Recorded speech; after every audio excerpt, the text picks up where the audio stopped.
ਚੰਡੀਗੜ੍ਹ ਤੇ ਹੱਕ ਦੇ ਲਈ ਪੰਜਾਬ ਅਤੇ ਹਰਿਆਣਾ ਵਿਚਾਲੇ ਛਿੜੀ ਸਿਆਸੀ ਜੰਗ ਵਿੱਚ ਹੁਣ ਚੰਡੀਗੜ੍ਹ ਭਾਜਪਾ ਵੀ ਕੁੱਦ ਪਈ ਹੈ। ਭਾਜਪਾ ਪ੍ਰਧਾਨ ਅਰੁਣ ਸੂਦ ਨੇ ਕਿਹਾ ਹੈ ਕਿ ਚੰਡੀਗੜ੍ਹ ਤੇ ਹੱਕ ਜਿਤਾਉਣ ਤੋਂ ਪਹਿਲਾਂ ਇੱਥੋਂ ਦੇ 13 ਲੱਖ ਲੋਕਾਂ ਨੂੰ ਸੁਣਿਆ ਜਾਣਾ ਚਾਹੀਦਾ ਹੈ। ਉਹਨਾਂ ਨੇ ਕਿਹਾ कि चंडीगढ़ ना तो पंजाब का है और ना ही हरियाणे का है, यह सिर्फ चंडीगढ़ वासियों का शहर है। ये मानना है कि चंडीगढ़ जो है वो हिंदुस्तान का ही सबसे खूबसूरत और विकसित शहर नहीं है, पूरे अंतर्राष्ट्रीय स्तर पर कम्पीट करने वाला शहर है। और आज पंजाब हरियाणा का कोई भी शहर चंडीगढ़ के मुकाबले में कहीं पर भी स्टैंड नहीं करता। मैं चंडीगढ़ की जनता की तरफ से, भारतीय जनता पार्टी या जो चंडीगढ़ की जनता है उसका जो अपना मानना है, तो मेरा ऐसा मानना है कि चंडीगढ़ ना पंजाब का है ना चंडीगढ़ हरियाणा का है। चंडीगढ़ चंडीगढ़ वालों का है, चंडीगढ़ के निवासियों का है। जब से चंडीगढ़ बना है हमारी 3 पुश्तें जो हैं यहाँ 3 जनरेशन पास ऑन हो गई हैं। डेपुटेशन पे लोग आते थे, ऑफिसर्स आते थे, कर्मचारी आते थे। शायद उस वक्त हमें टीचर्स की ज़रूरत थी, डॉक्टर्स की ज़रूरत थी, कुछ ब्यूरोक्रेट्स की ज़रूरत थी, लेकिन अब समय आ गया कि चंडीगढ़ के बच्चे जो हैं वो अच्छे डॉक्टर भी हैं, अच्छे अध्यापक भी हैं, अच्छे इंजीनियर भी हैं, अच्छे ब्यूरोक्रेट्स भी हैं। तो अब चंडीगढ़ को अपनी एग्जिस्टेंस, अपनी होंद का हक मिलना चाहिए। जैसे मैंने कहा कि चंडीगढ़ सिर्फ़ और सिर्फ चंडीगढ़ वालों का है। चंडीगढ़ के विषय में कोई भी डिसीज़न जो है वो चंडीगढ़ के लोग लेंगे, ना कि हम कोई भेड़ बकरियों का होड़ है कि हमें जिस तरफ भी मर्जी खींच के ले जाया जाए, इधर कर दिया जाए, उधर कर दिया जाए। चंडीगढ़ की अपनी एग्जिस्टेंस है और चंडीगढ़ कोई किसी प्रकार से इस तरीके की राजनीति के लिए ये शहर नहीं है। हम अभी आज आपके माध्यम से घोषणा करते हैं कि भारतीय जनता पार्टी की मांग है कि चंडीगढ़ और पंजाब और हरियाणा की जो राजधानी है वो अलग से बनाई जाए और चंडीगढ़ जो है यूनियन टेरिटरी है, केंद्र शासित प्रदेश है, इसकी अपनी विधानसभा होनी चाहिए, यहाँ विधानसभा का गठन होना चाहिए और पंजाब और हरियाणा का कोई क्लेम जो है वो चंडीगढ़ पे नहीं होना चाहिए। ये हमारी भारतीय जनता पार्टी की मांग है। इस विषय में हम केंद्र सरकार में ही बात करेंगे और लोगों के बीच में जाके हम इस विषय में जन जागरण भी करेंगे कि चंडीगढ़ अपनी एग्जिस्टेंस के लिए लड़ाई लड़े। अब वक्त आ गया है। हमने देखा होगा कि ये जो डेपुटेशन पे लोग आते हैं, मैं किसी के नाम लिए बगैर, लेकिन आप सबको पता है यहाँ से किसी स्टेट के होम सेक्रेटरी आते हैं तो उनके गांव के सारे ड्राइवर, उनके गांव के सारे कांस्टेबल भर्ती कर लिए जाते हैं। चंडीगढ़ का अपना कोई डोमिसाइल नहीं है। चंडीगढ़ में पंजाब हरियाणा देश भर के लोग आकर नौकरी भी कर सकते हैं। चंडीगढ़ ਨੂੰ ਲੈ ਕੇ ਪੰਜਾਬ ਅਤੇ ਹਰਿਆਣਾ ਦੀ ਲੜਾਈ ਤੇਜ਼ ਹੋ ਗਈ ਹੈ। ਹਰਿਆਣਾ ਵਿਧਾਨ ਸਭਾ ਵਿੱਚ ਪਾਸ ਕੀਤੇ ਗਏ ਮਤੇ ਤੇ ਪੰਜਾਬ ਸਰਕਾਰ ਨੇ ਤਿੱਖਾ ਪ੍ਰਤੀਕਰਮ ਦਿੱਤਾ ਹੈ। ਵਿੱਤ ਮੰਤਰੀ ਹਰਪਾਲ ਚੀਮਾ ਨੇ ਕਿਹਾ ਕਿ ਪੰਜਾਬ ਦਾ ਹੱਕ ਚੰਡੀਗੜ੍ਹ ਤੇ ਹੈ ਤੇ ਚੰਡੀਗੜ੍ਹ ਪੰਜਾਬ ਦਾ ਹੈ, ਕਿਉਂਕਿ ਪੰਜਾਬ ਦੇ ਪਿੰਡਾਂ ਨੂੰ ਉਜਾੜ ਕੇ ਚੰਡੀਗੜ੍ਹ ਬਣਾਇਆ ਗਿਆ ਸੀ। ਇਸ ਦੇ ਨਾਲ ਹੀ ਸੀਐਮ ਭਗਵੰਤ ਮਾਨ ਦੇ ਵੱਲੋਂ ਐਂਟੀ ਗੈਂਗਸਟਰ ਟਾਸਕ ਫੋਰਸ ਬਣਾਉਣ ਦੇ ਫੈਸਲੇ ਦਾ ਵੀ ਉਹਨਾਂ ਵੱਲੋਂ ਸਵਾਗਤ ਕੀਤਾ ਗਿਆ ਅਤੇ ਉਹਨਾਂ ਕਿਹਾ ਕਿ ਨਸ਼ਾ ਤਸਕਰਾਂ ਨੂੰ ਹੁਣ ਜਲਦ ਹੀ ਕਾਬੂ ਕੀਤਾ ਜਾਵੇਗਾ। देखो पंजाब का हक आ चंडीगढ़ के उत्ते जो चंडीगढ़ वसाया गया सी, सारे पिंड पंजाब के उजाड़े गए सी और 60% तां ही कहा गया कि 60% साडा हिस्सा है, 40% हरियाणे का। पर लेकिन हमेशा जो भी किसी भी जी राजधानी का फैसला होंदा गा तो जेड़े स्टेट चो आई होंदी आ वो स्टेट उस स्टेट को जानी होंदी है। सो पंजाब का हक असीं बिल्कुल लैके रहांगे। बहुत अच्छा कदम साडे मानयोग पंजाब के मुख्यमंत्री सरदार भगवंत सिंह ने चुकिया गया कि गैंगस्टरां के खिलाफ सख्त कदम लिया गया। मैं इस फैसले का स्वागत करदा गा क्योंकि गैंगस्टर जोड़े है लगातार इस तरह की कार्रवाइयाँ, एंटी सोशल कार्रवाइयाँ, पंजाब विरोधी कार्रवाइयाँ, सुरक्षा तोड़न का यत्न कर रहे थे। सो उन्होंने खिलाफ जी एक टास्क फोर्स बनाई है। सो इसका मैं स्वागत करता। सर जेकर नशे की गल करिए तो नशे के उत्ते किस तरह देखते हो, वो किस तरह कार्रवाई की कोई बड़ा देखो सारिया जड़ियाँ सारे जड़ियाँ भी गरंटियाँ पंजाब के लोगों ने दित्तियां ने उन्होंने आम आदमी पार्टी लगातार काम कर रही है। बहुत थोड़े दिन होए ने बड़ी जल्दी नशे भी काबू किया जाऊगा, नशा तस्करों भी काबू कर रहे हैं कि उन्होंने खिलाफ भी जी जंग साड़ी पंजाब पुलिस की विढ़ी हुई, पंजाब पुलिस ने विढ़ी हुई है कि बड़ी अच्छी सफलता जी बड़ी जल्दी मिल रही है। ਤੇ ਜਿਹੜੇ ਨਸ਼ਾ ਛੁਡਾਉਣਾ ਚਾਹੁੰਦੇ ਨੇ ਉਹਨਾਂ ਲਈ ਜਿਹੜੇ ਨੇ ਬਿਲਕੁਲ ਸਾਰੇ ਯੋਗ ਪ੍ਰਬੰਧ ਕੀਤੇ ਜਾ ਰਹੇ ਨੇ। ਬੜੀ ਜਲਦੀ ਜਿਹੜੇ ਬੰਦੇ ਨਸ਼ੇ ਚੋਂ ਦਲਦਲ ਤੋਂ ਨਿਕਲਣਾ ਚਾਹੁੰਦੇ ਨੇ ਕਿ ਉਹਨਾਂ ਲਈ ਜਿਹੜੇ ਅੱਛੇ ਹਸਪੀਟਲਾਂ ਦਾ ਪ੍ਰਬੰਧ ਕਰ ਰਹੇ ਹਾਂਗਾ, ਡਰੱਗ ਡੀ ਐਡਿਕਸ਼ਨ ਸੈਂਟਰਾਂ ਦਾ ਪ੍ਰਬੰਧ ਕਰ ਰਹੇ ਹਾਂਗੇ ਔਰ ਜਿਹੜੇ ਤਸਕਰ ਨੇਗੇ ਜਿਹੜੇ ਨਸ਼ਾ ਵੇਚ ਰਹੇ ਨੇ ਕਿ ਉਹਨਾਂ ਦੇ ਖਿਲਾਫ ਸਖਤ ਕਾਰਵਾਈ ਕਰਦੇ। ਸਰ ਮਜੀਠੀ ਜੀ ਨੇ ਕਿਹਾ ਕਿ ਮੈਨੂੰ ਉਸੇ ਬੈਰਕ 'ਚ ਜਾਣਾਗਾ, ਖਤਰਾ ਹੈਗਾ ਗੈਂਗਸਟਰਾਂ ਕਰਕੇ। ਦੇਖੋ ਸੁਰੱਖਿਆ ਦਾ ਸਵਾਲ ਹੈਗਾ, ਇੱਧਰ ਜਿਹੜੇ ਕੰਪੀਟੈਂਟ ਅਥਾਰਟੀਆਂ ਨੇ ਉਹਨਾਂ ਨੇ ਆਪਣਾ ਜਿਹੜਾ ਹੈਗਾ ਐਕਸ਼ਨ ਲੈਣਾਗਾ, ਆਰਡਰ ਕਰਨਾਗਾ, ਮੇਰੇ ਧਿਆਨ 'ਚ ਨਹੀਂ ਹੈਗਾ। ਜਿਹੜਾ ਵੀ ਯੋਗ ਕਾਰਵਾਈ ਬਣਦੀ ਉਹ ਕਰਨੀ। ਹਿਮਾਚਲ ਪ੍ਰਦੇਸ਼ ਦੀ ਮੰਡੀ ਦੇ ਵਿੱਚ ਦਿੱਲੀ ਦੇ ਮੁੱਖ ਮੰਤਰੀ ਅਰਵਿੰਦ ਕੇਜਰੀਵਾਲ ਅਤੇ ਪੰਜਾਬ ਦੇ ਮੁੱਖ ਮੰਤਰੀ ਭਗਵੰਤ ਮਾਨ ਵੱਲੋਂ ਰੋਡ ਸ਼ੋਅ ਕੀਤਾ ਗਿਆ ਅਤੇ ਰੋਡ ਸ਼ੋਅ ਨੂੰ ਭਰਵਾਂ ਹੁੰਗਾਰਾ ਵੀ ਮਿਲਿਆ। ਇਸ ਦੌਰਾਨ ਕੇਜਰੀਵਾਲ ਨੇ ਕਿਹਾ ਕਿ ਤੁਸੀਂ 30 ਸਾਲ ਕਾਂਗਰਸ ਤੇ 17 ਸਾਲ ਭਾਜਪਾ ਨੂੰ ਮੌਕਾ ਦਿੱਤਾ ਹੈ ਤੇ ਹੁਣ ਇੱਕ ਮੌਕਾ ਸਾਨੂੰ ਦੇ ਕੇ ਦੇਖੋ। आज आपने दिल खुश कर दिया। हमें उम्मीद नहीं थी इतने सारे दोस्तों से मुलाकात होगी। चारों तरफ झंडे ही झंडे, देशभक्ति की भावना।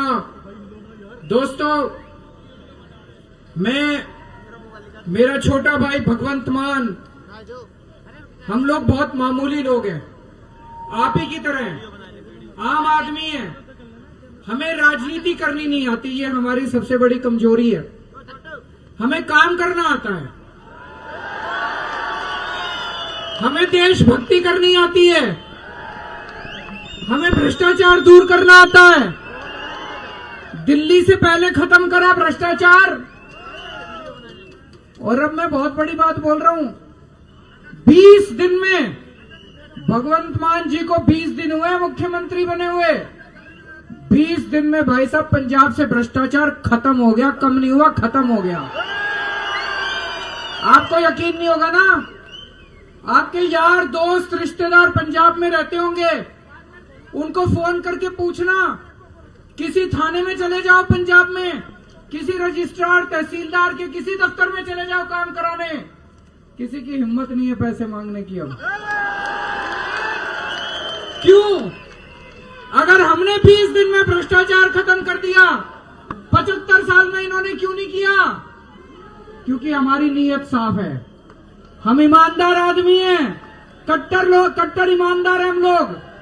पहले पैसा नीचे से ऊपर जाता था मुख्यमंत्री तक, अब ईमानदार मुख्यमंत्री आ गया, पैसा चलना बंद हो गया। जो पैसा खाएगा सीधा जेल जाएगा। पहले दिल्ली में भ्रष्टाचार खत्म करा, फिर पंजाब में भ्रष्टाचार खत्म करा,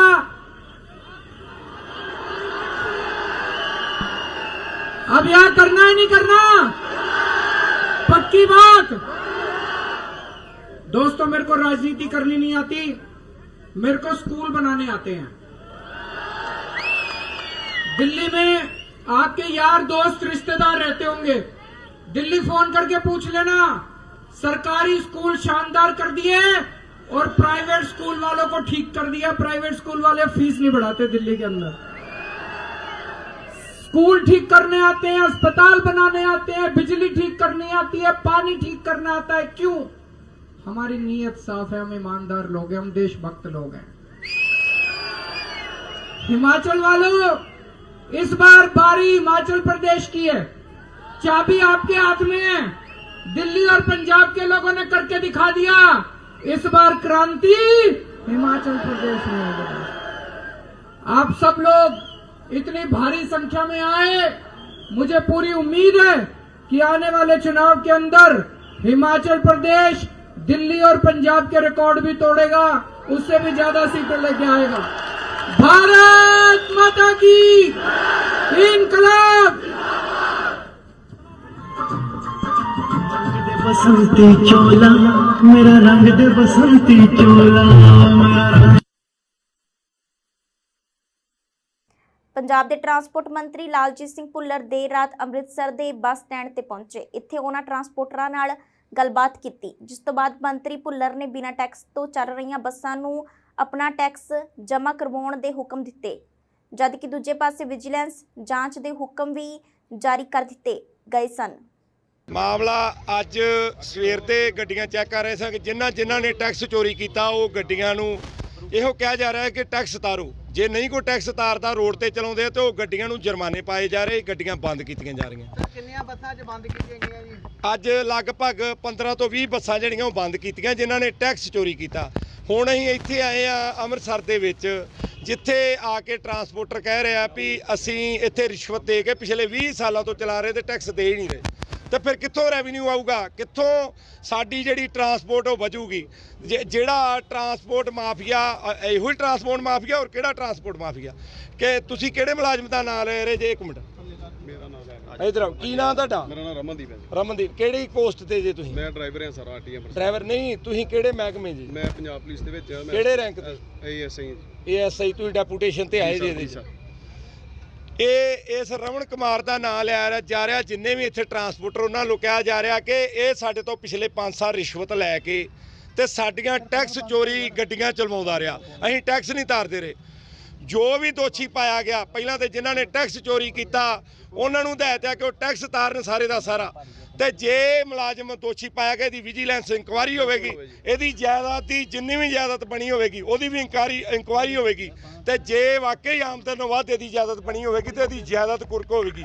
ਇਹ ਪਹਿਲੀ ਸਰਕਾਰ ਨਹੀਂ ਕਿ ਜਿਹੜਾ ਦੋਸ਼ੀ ਉਹ ਬਾਜੇਗਾ, ਪੈਸੇ ਦੇ ਕੇ ਨਿਕਲ ਜਾਏਗਾ। ਇਹ ਵੇਖੋ, ਜੇ ਅਸੀਂ ਅੱਧੀ ਰਾਤ ਤੁਰੇ ਫਿਰਦੇ, ਸਾਨੂੰ ਪੰਜਾਬ ਦੇ ਲੋਕਾਂ ਨੇ ਆਸ ਨਾਲ ਵੋਟ ਪਾਈ ਆ ਕਿ ਸਿਸਟਮ ਚੇਂਜ ਹੋਵੇ। ਜਿਹੜਾ ਵੀ ਮੰਤਰੀ ਬਣਦਾ ਰਿਹਾ, ਐਮਐਲਏ ਬਣਦਾ ਰਿਹਾ, ਉਹਨੇ ਮਹੀਨੇ ਪੱਤੀਆਂ ਸੈੱਟ ਕੀਤੀਆਂ ਇਹਨਾਂ ਰਵਾਇਤੀ ਪਾਰਟੀਆਂ ਵਾਲਿਆਂ ਨੇ। ਜੇ ਅਕਾਲੀ ਦਲ ਦੀ ਸਰਕਾਰ ਬਣੀ, ਉਹਨਾਂ ਨੇ ਆ ਕੇ ਲੁੱਟਣਾ ਸ਼ੁਰੂ ਕਰਤਾ। ਜੇ ਪਿਛਲੀ ਕਾਂਗਰਸ ਦੀ ਸਰਕਾਰ ਆਈ, ਸਿਰਫ ਪਬਲਿਸਿਟੀ ਕਰਦੇ ਰਹੇ, ਕਿਸੇ ਨੂੰ ਕੋਈ ਹੱਕ ਨਹੀਂ ਦਿਵਾਇਆ ਗਿਆ। ਸਾਡੀ ਜਿਹੜੀ ਟਰਾਂਸਪੋਰਟ ਆ ਉਹਨੂੰ ਦਿਨੋਂ ਦਿਨ ਲੁੱਟਣ ਤੇ ਕੁੱਟਣ ਵਾਲੇ ਧਿਆਨ ਕੀਤਾ ਇਹਨਾਂ ਨੇ। ਆਹ ਵੇਖਿਓ, ਹੁਣੇ ਕਾਰਵਾਈਆਂ ਹੋਣਗੀਆਂ, ਸਭ ਕੁਝ ਹੋਏਗਾ, ਵਿਜੀਲੈਂਸ ਨੂੰ ਇਨਕੁਆਇਰੀ ਦੇਵਾਂਗੇ, ਤੇ ਇੱਕ ਜਿੰਨੀਆਂ ਬੱਸਾਂ ਟੈਕਸ ਚੋਰੀ ਵਾਲੀਆਂ ਸਾਰਿਆਂ ਤੇ ਕਾਰਵਾਈ ਹੋਏਗੀ। ਨਹੀਂ ਤੇ ਸਵੇਰ ਤੋਂ ਇਹ ਆਪਦੇ ਟੈਕਸ ਤਾਰ ਦੇਣ, ਇਹਨਾਂ ਨੂੰ ਚੇਤਾਵਨੀ ਹੈ। ਜਿੰਨੀਆਂ ਵੀ ਬੱਸਾਂ, ਕਿਸੇ ਨੂੰ ਨਹੀਂ ਬਖਸ਼ਿਆ ਜਾਵੇਗਾ। ਚੋਰ ਮੋਰੀਆਂ ਬੰਦ ਹੋਣਗੀਆਂ। ਅੱਜ ਜੇ ਅੰਮ੍ਰਿਤਸਰ ਸ਼ਹਿਰ ਦੇ ਵਿੱਚ ਚੈਕਿੰਗ ਹੋਈ ਆ, ਤੇ ਕੱਲ ਨੂੰ ਬਠਿੰਡੇ, ਪਟਿਆਲੇ, ਸਾਰੇ ਸ਼ਹਿਰਾਂ ਦੇ ਵਿੱਚ ਚੈਕਿੰਗ ਕਰਾਂਗੇ। ਭਾਵੇਂ ਬੱਸਾਂ ਹੁਣ ਸਾਬਕਾ ਮੁੱਖ ਮੰਤਰੀ ਦੀਆਂ, ਸਾਬਕਾ ਮੰਤਰੀ ਦੀਆਂ, ਸਾਬਕਾ ਐਮਐਲਏ ਦੀਆਂ, ਕਿਉਂਕਿ ਇਹਨਾਂ ਦੀਆਂ ਸਰਕਾਰਾਂ ਰਹੀਆਂ, ਇਹਨਾਂ ਆਪੇ ਕਾਨੂੰਨ ਬਣਾਏ, ਆਪੇ ਆਪਦੇ ਹੱਕ 'ਚ ਕਾਨੂੰਨ ਬਣਾ ਲਏ। ਉਹ ਕਾਨੂੰਨ ਹੈ, ਇਮਾਨਦਾਰ ਸਰਕਾਰ ਬਣੀ ਹੈ ਸ਼੍ਰੀ ਅਰਵਿੰਦ ਕੇਜਰੀਵਾਲ ਜੀ ਦੀ ਅਗਵਾਈ ਦੇ ਵਿੱਚ, ਸਰਦਾਰ ਭਗਵੰਤ ਸਿੰਘ ਮਾਨ ਜੀ ਦੀ ਅਗਵਾਈ ਦੇ ਵਿੱਚ। ਕਾਂਗਰਸੀ ਸਾਂਸਦ ਗੁਰਜੀਤ ਸਿੰਘ ਔਜਲਾ ਨੇ ਲੋਕ ਸਭਾ ਵਿੱਚ ਕਿਸਾਨਾਂ ਦਾ ਮੁੱਦਾ ਚੁੱਕਿਆ ਹੈ। ਉਹਨਾਂ ਨੇ ਕਿਹਾ ਕਿ ਕਿਸਾਨਾਂ ਨੂੰ ਸਰਹੱਦੀ ਜ਼ਮੀਨ ਦਾ ਮੁਆਵਜ਼ਾ ਨਹੀਂ ਮਿਲ ਰਿਹਾ ਤੇ ਕਿਸਾਨਾਂ ਨੂੰ ਉਹਨਾਂ ਨੇ ਕੇਂਦਰ ਸਰਕਾਰ ਤੋਂ ਜਲਦ ਮੁਆਵਜ਼ਾ ਦੇਣ ਦੀ ਮੰਗ ਕੀਤੀ ਹੈ। 12,438 ਰੁਪਏ ਬਣਦਾ ਹੈ ਇੱਕ ਕਿਸ਼ਤ ਦਾ, 5 ਕਿਸ਼ਤਾਂ ਬਕਾਇਆ ਨਹੀਂ। ਉਹ ਕਿਸਾਨ ਜਿਹੜਾ ਜਦੋਂ ਭਾਰਤ ਪਾਕਿਸਤਾਨ ਨਾਲ ਯੁੱਧ ਲੱਗੇ ਜਾਂ ਯੁੱਧ ਦਾ ਮਾਹੌਲ ਬਣੇ, ਹਮੇਸ਼ਾ ਹੀ ਮੋਢਿਆਂ ਤੇ ਤੁਹਾਡੀ ਮਦਦ ਕਰਦਾ ਆ, ਮੋਢੇ ਨਾਲ ਮੋਢਾ ਜੋੜ ਕੇ। ਉਸ ਤੋਂ ਇਲਾਵਾ ਜਦੋਂ ਵੀ ਸਰ ਮੈਂ ਬੇਨਤੀ ਕਰ ਰਿਹਾ, ਤੁਹਾਡੀ ਨਾ ਕਹੋ, ਸਾਡੀ ਕਹੋ ਨਾ, ਸਾਡੀ ਕਹੋ ਸਰ ਪਲੀਜ਼। ਤੁਹਾਡੀ ਮਦਦ ਨਹੀਂ, ਸਾਡੀ ਮਦਦ। ਨਹੀਂ, ਸਾਡੀ ਮਦਦ ਮੈਂ ਕਹਿ ਰਿਹਾ, ਨਹੀਂ ਉਹਨਾਂ ਦੀ ਮਦਦ ਕਹਿ ਰਿਹਾ ਜੀ। ਜੀ, ਕਿਸਾਨ ਨਹੀਂ, ਉਹ ਕਿਸਾਨ ਭਾਰਤ ਦੀ ਸਾਡੀ ਮਦਦ ਕਰਦਾ, ਸਾਡੀਆਂ ਫੌਜਾਂ ਦੀ ਮਦਦ ਕਰਦਾ। ਮਾਫੀ ਚਾਹੁੰਦਾ ਉਸ ਗੱਲ ਦੀ ਜੀ, ਸਾਡੀ ਮਦਦ ਕਰਦਾ ਆ ਹਮੇਸ਼ਾ ਹੀ। ਔਰ ਜਦੋਂ ਭਾਰਤ ਪਾਕਿਸਤਾਨ ਦੀ ਵੰਡ ਹੋਈ ਆ, ਸਭ ਤੋਂ ਵੱਧ ਜੇ ਕੋਈ ਮੁਸ਼ਕਲ ਆਈ ਆ ਉਸ ਬਾਰਡਰ ਦੇ ਏਰੀਆ ਨੂੰ ਆਈ ਆ। ਮੈਂ ਬੇਨਤੀ ਕਰਨੀ ਚਾਹੁੰਦਾ ਹੈ, ਸਾਡੇ ਕਿਸਾਨ ਦਾ ਮੁਆਵਜ਼ਾ ਕਿਸਾਨਾਂ ਨੂੰ ਦਿੱਤਾ ਜਾਵੇ। ਔਰ ਜਿਹੜੀ ਦੇਰੀ ਹੁੰਦੀ ਹੈ, ਇਹ ਦੇਰੀ ਨਾ ਹੋਵੇ, ਕਿਉਂਕਿ ਕਿਸਾਨ ਨੇ ਥੋੜੇ ਪੈਸਿਆਂ ਦੇ ਨਾਲ ਗੁਜ਼ਾਰਾ ਕਰਨ ਵਾਲਾ। ਕਿਸੇ ਦੀ 2 ਏਕੜ ਜ਼ਮੀਨ ਹੈ, ਕਿਸੇ ਦੀ 4 ਏਕੜ ਹੈ, ਕਿਸੇ ਦੀ 5 ਏਕੜ ਹੈ। ਮੇਰੀ ਸਰਕਾਰ ਨੂੰ ਦਰਖਾਸਤ ਹੈ, ਇਹ ਜਿਹੜੀਆਂ 4 ਕਿਸ਼ਤਾਂ ਨੇ ਇਹਨਾਂ ਨੂੰ ਇਮੀਡੀਏਟਲੀ ਸਾਰੇ ਪੰਜਾਬ ਦੀਆਂ, ਖਾਸ ਕਰ ਮੇਰੇ ਏਰੀਆ ਨੂੰ ਰਿਲੀਜ਼ ਕੀਤਾ ਜਾਵੇ, ਤੇ ਬਾਕੀ ਜਿਹੜਾ ਆਉਂਦਾ ਸਮਾਂ ਆ, ਹਰ ਸਾਲ ਕਿਸ਼ਤ ਜਿਹੜੀ ਹੈ ਉਹ ਟਾਈਮ ਸਿਰ ਦਿੱਤੀ ਜਾਵੇ। ਧੰਨਵਾਦ ਸਪੀਕਰ ਸਾਹਿਬ। ਸ਼੍ਰੋਮਣੀ ਗੁਰਦੁਆਰਾ ਪ੍ਰਬੰਧਕ ਕਮੇਟੀ ਦੇ ਪ੍ਰਧਾਨ ਐਡਵੋਕੇਟ ਹਰਜਿੰਦਰ ਸਿੰਘ ਧਾਮੀ ਨੇ ਬੀਤੇ 3 ਦਹਾਕਿਆਂ ਤੋਂ ਦੇਸ਼ ਦੀਆਂ ਵੱਖ-ਵੱਖ ਜੇਲ੍ਹਾਂ ਵਿੱਚ ਕੈਦ ਸਿੰਘਾਂ ਨੂੰ ਖਾਲਸਾ ਸਾਜਨਾ ਦਿਵਸ ਵਿਸਾਖੀ ਮੌਕੇ ਰਿਹਾ ਕਰਨ ਦੀ ਮੰਗ ਕੀਤੀ ਹੈ। ਉਹਨਾਂ ਕਿਹਾ ਕਿ ਸ੍ਰੀ ਗੁਰੂ ਨਾਨਕ ਦੇਵ ਜੀ ਦੇ ਪ੍ਰਕਾਸ਼ ਪੁਰਬ ਦੇ ਇਤਿਹਾਸਿਕ ਦਿਹਾੜੇ ਮੌਕੇ ਭਾਰਤ ਸਰਕਾਰ ਵੱਲੋਂ ਸਿੱਖ ਬੰਦੀਆਂ ਦੀ ਰਿਹਾਈ ਦਾ ਐਲਾਨ ਕੀਤਾ ਗਿਆ ਸੀ, ਜੋ ਹਜੇ ਤੱਕ ਅਮਲ ਵਿੱਚ ਨਹੀਂ ਆਇਆ। ਉਹਨਾਂ ਕਿਹਾ ਕਿ ਸਿੱਖ ਕੌਮ ਵੱਲੋਂ ਖਾਲਸਾ ਸਾਜਨਾ ਦਿਵਸ ਵਿਸਾਖੀ ਦਾ ਦਿਹਾੜਾ 14 ਅਪ੍ਰੈਲ ਨੂੰ ਮਨਾਇਆ ਜਾ ਰਿਹਾ ਹੈ ਤੇ ਇਸ ਮੌਕੇ ਭਾਰਤ ਸਰਕਾਰ ਨੂੰ ਬੰਦੀ ਸਿੰਘਾਂ ਦੀ ਰਿਹਾਈ ਦੀ ਪਹਿਲ ਕਦਮੀ ਕਰਨੀ ਚਾਹੀਦੀ ਹੈ। ਕਾਰਜ ਇੱਕ ਸਿੱਖ ਪੰਥ ਨਾਲ ਸੰਬੰਧਿਤ ਆ ਕਿ ਸਾਡੇ ਜੁਝਾਰੂ ਸਿੱਖ ਵੀਰ ਤਕਰੀਬਨ ਕੋਈ 35 ਸਾਲ, 30 ਸਾਲ, 25 ਸਾਲ ਹੋ ਗਏ, 27 ਸਾਲ ਹੋ ਗਏ, ਔਰ ਉਹਨਾਂ ਦੀ ਜਿਹੜੀ ਰਿਹਾਈ 550ਵਾਂ ਸਤਿਗੁਰੂ ਜੀ ਦਾ ਗੁਰੂ ਨਾਨਕ ਦੇਵ ਪਾਤਸ਼ਾਹ ਦੀ ਪ੍ਰਕਾਸ਼ ਦਿਹਾੜੇ ਤੇ ਸੈਂਟਰ ਦੀ ਸਰਕਾਰ ਨੇ ਐਲਾਨ ਕੀਤਾ ਸੀ ਕਿ ਅਸੀਂ ਰਿਲੈਕਸੇਸ਼ਨ ਦੇ ਕੇ ਇਹਨਾਂ ਨੂੰ ਰਿਹਾ ਕਰਾਂਗੇ। ਮੈਂ ਸੈਂਟਰ ਦੀ ਸਰਕਾਰ ਤੋਂ ਮੰਗ ਕਰਦਾ ਕਿ ਭਾਈ ਬਲਵੀਰ ਸਿੰਘ, ਭਾਈ ਰਾਜੋਆਣਾ ਸਾਹਿਬ, ਉਹਨਾਂ ਦੇ ਨਾਲ ਪ੍ਰੋਫੈਸਰ ਦਵਿੰਦਰਪਾਲ ਸਿੰਘ ਜੀ ਭੁੱਲਰ, ਹਵਾਰਾ ਸਾਹਿਬ, ਹੋਰ ਵੀ ਅਨੇਕਾਂ ਹੀ ਬਹੁਤ ਸਾਰੇ ਜਿਹੜੇ ਸਿੱਖ ਆ ਉਹ ਜੇਲ੍ਹਾਂ ਦੇ ਵਿੱਚ ਬੈਠੇ ਆ। ਉਹਨਾਂ ਨੂੰ ਸੈਂਟਰ ਦੀ ਸਰਕਾਰ ਤੁਰੰਤ ਰਿਹਾ ਕਰੇ। ਤੇ ਮੈਂ ਇੱਕ ਚੇਚੇ ਤੌਰ ਦੇ ਉੱਤੇ ਦਿੱਲੀ ਸਰਕਾਰ ਨੂੰ ਵੀ ਕੋਸਦਾ ਕਿ ਜੇ ਸਰਕਾਰ ਨੇ ਮਖੌਟਾ ਤਾਂ ਪੰਜਾਬ ਦੀ ਧਰਤੀ ਤੇ ਆ ਕੇ ਸਿੱਖੀ ਦਾ ਧਾਰਨ ਕੀਤਾ ਸੀ, ਪਰ ਪ੍ਰੋਫੈਸਰ ਦਵਿੰਦਰਪਾਲ ਸਿੰਘ ਭੁੱਲਰ ਦੀ 3 ਵਾਰੀ ਜਿਹੜੀ ਰਿਹਾਈ ਉੱਥੋਂ ਰੱਦ ਹੋ ਚੁੱਕੀ ਆ। ਤੇ ਜਿਹੜੀਆਂ ਉਹਨੇ ਪਰੋਲਾਂ ਦਿੱਤੀਆਂ, ਉਹ ਪਰੋਲਾਂ ਦਿੱਤੀਆਂ ਜਿਹਨੂੰ ਆਪਾਂ ਕਹਿ ਦਿੰਦੇ ਉੱਥੇ ਕਤਲੇਆਮ ਦਾ ਜਿਹੜਾ ਕਾਤਲ ਸੀਗਾ ਕਿਸ਼ੋਰੀ ਲਾਲ, ਉਹਨੂੰ ਆਪਾਂ 14 ਵਾਰੀ ਪਰੋਲ ਦੇ ਚੁੱਕੇ ਹਾਂ। ਸੋ ਮੈਂ ਉਹ ਸਰਕਾਰ ਨੂੰ ਵੀ ਕੋਸਦਾ ਜਿਹੜੀ ਉਸ ਇਨੋਸੈਂਟ ਜਿਹੜਾ ਮਾਨਸਿਕ ਤੌਰ ਤੇ ਥੋੜਾ ਢਿੱਲਾ ਵੀ ਆ, ਉਹਨਾਂ ਦੀ ਰਿਹਾਈ ਦਾ ਹੁਕਮ ਹੋਇਆ ਸੀ ਪਰ ਅੱਜ ਤੱਕ ਰਿਹਾਈ ਨਹੀਂ ਹੋ ਸਕੀ। ਸੋ ਸੈਂਟਰ ਸਰਕਾਰ ਤੋਂ ਇਹ ਮੰਗ ਕਰਦਾ, ਹੁਣ ਵਿਸਾਖੀ ਦਾ ਦਿਹਾੜਾ ਆ ਰਿਹਾ, ਖਾਲਸੇ ਨੂੰ ਪ੍ਰਗਟ ਕਰਨ ਦਾ ਇਹ ਦਿਹਾੜਾ ਆ ਜਿੱਥੇ ਗੁਰੂ ਗੋਬਿੰਦ ਸਿੰਘ ਮਹਾਰਾਜ ਜੀ ਨੇ ਉਸ ਤਖਤ ਕੇਸਗੜ੍ਹ ਸਾਹਿਬ ਦੀ ਧਰਤੀ ਤੇ ਦੱਬਿਆਂ ਕੁਚਲਿਆਂ ਨੂੰ, ਜੀ ਊਚ ਨੀਚ ਨੂੰ, ਸਾਰੀ ਜਾਤ ਪਾਤ ਨੂੰ ਖਤਮ ਕਰਕੇ ਇੱਕ ਲੜੀ 'ਚ ਪਰੋਇਆ ਸੀ। ਸੋ ਮੰਗ ਕਰਦਾ ਵੀ ਇਸ ਖਾਲਸੇ ਦੇ ਇਸ ਪ੍ਰਗਟ ਦਿਹਾੜੇ ਦੇ ਉੱਤੇ ਇਹਨਾਂ ਨੂੰ ਵੀ ਸਾਰਿਆਂ ਨੂੰ ਰਿਹਾ ਕੀਤਾ ਜਾਵੇ। ਦੂਸਰੀ, ਕਿਉਂਕਿ ਕਈ ਵਾਰੀ ਚਰਚਾ ਬਹੁਤ ਚੱਲ ਜਾਂਦੀਆਂ, ਇੱਕ ਨਵਾਂ ਹੁਣ ਕਿਉਂਕਿ ਬੜੇ ਲੰਮੇ ਸਮੇਂ ਤੋਂ ਇੱਕ ਆਦੇਸ਼ ਹੋਇਆ ਸਾਨੂੰ ਤਖਤ ਸ੍ਰੀ ਅਕਾਲ ਤਖਤ ਸਾਹਿਬ ਜੀ ਦੇ ਜਥੇਦਾਰ ਵੱਲੋਂ ਕਿ ਸ਼੍ਰੋਮਣੀ ਗੁਰਦੁਆਰਾ ਪ੍ਰਬੰਧਕ ਕਮੇਟੀ ਆਪਣਾ ਇੱਕ ਚੈਨਲ ਚਲਾਵੇ। ਸੋ ਉਹਦੇ ਵਿੱਚ ਚੈਨਲ ਦੇ ਵਿੱਚ ਅਸੀਂ ਅੱਜ 7 ਮੈਂਬਰੀ ਇੱਕ ਕਮੇਟੀ ਬਣਾਤੀ ਆ, ਜਿਹੜੀ 3 ਮਹੀਨਿਆਂ ਦੇ ਵਿੱਚ ਇਹ ਰਿਪੋਰਟ ਕਰੂਗੀ ਸਾਰੀ ਕਿ ਉਹਨੂੰ ਵੈਬਸਾਈਟ ਚੈਨਲ ਚਲਾਉਣਾ ਜਾਂ ਉਹਨੂੰ ਪੂਰਾ ਚੈਨਲ ਚਲਾਉਣਾ। ਉਹ ਸਾਰੀਆਂ ਵੱਖ-ਵੱਖ ਜਿਹੜੇ ਸਾਡੇ ਐਕਸਪਰਟ ਆ ਉਹਨਾਂ ਕੋਲੋਂ ਵੀ ਵਿਚਾਰਤ ਲੈਣਗੇ, ਫਿਰ ਉਹਦੇ ਮੁਤਾਬਕ ਅਸੀਂ ਜਿਹੜਾ ਗਾਹਾਂ ਫਿਰ ਐਗਜੈਕਟਿਵ ਦੇ ਵਿੱਚ ਬੈਠ ਕੇ ਫੈਸਲਾ ਲਵਾਂਗੇ। ਸੋ ਗੁਰੂ ਸਾਹਿਬ ਕਿਰਪਾ ਕਰਨ, ਮੈਂ ਜਿੱਥੇ ਅੱਜ ਉਹ ਮੈਂ ਤੁਹਾਨੂੰ ਦੱਸ ਦੂੰਗਾ ਕਿਉਂਕਿ 7 ਮੈਂਬਰ ਆ, ਉਹਦੇ ਮੈਂ ਤੁਹਾਨੂੰ ਤਫਸੀਲ ਦੱਸ ਦੂੰਗਾ ਉਹ।